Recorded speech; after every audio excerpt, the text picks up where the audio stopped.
Jason Statham's forgotten action thriller, Safe contains a prototype version of John Wick's gun-fu action.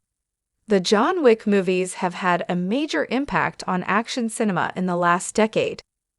The franchise's use of long takes and intricately choreographed action has led to many John Wick ripoffs, but none have reached the level of the Keanu Reeves saga.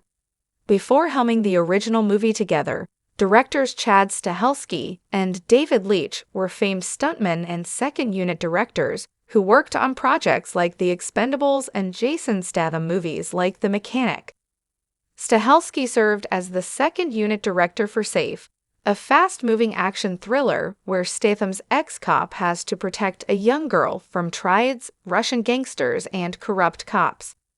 Safe is no lost classic, but it's a very entertaining Statham action vehicle with slick shootouts and action sequences.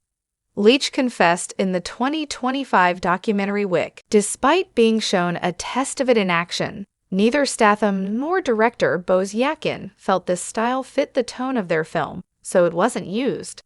Stahelski and Leitch loved the gun-fu previs that was made for Safe, and while they were bummed it was rejected, they knew they could save it for another project.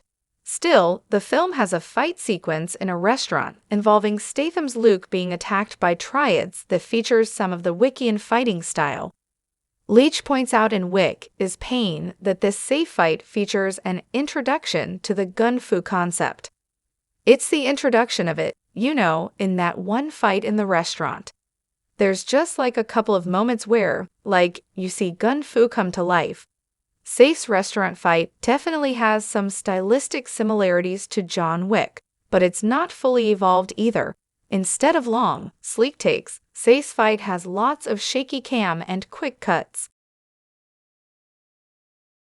It does feature some of Wick's trademark moves, including disarms, body flips, and, of course, headshots. Luke even gets creative with his surroundings and uses a dinner plate as a weapon. In truth, had Stahelski and Leitch never mentioned that gun-fu was originally developed for Safe, it's doubtful anyone would have spotted these similarities. Visually and tonally, Safe and John Wick are very different from each other.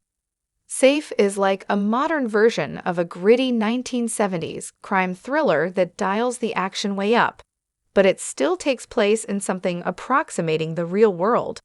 John Wick is intentionally very stylized, so it's acceptable that one man can kill dozens all by himself. The Safe previs scene in Wick is pain looks great, and it's clear why the stunt team was. As Leitch pointed out, Statham was more than capable of pulling off the moves, but he had notes following the previs and felt it wasn't right for Safe. Maybe the film would be better remembered that it had featured gun-fu, but it would have jarred badly with the story being told. There's also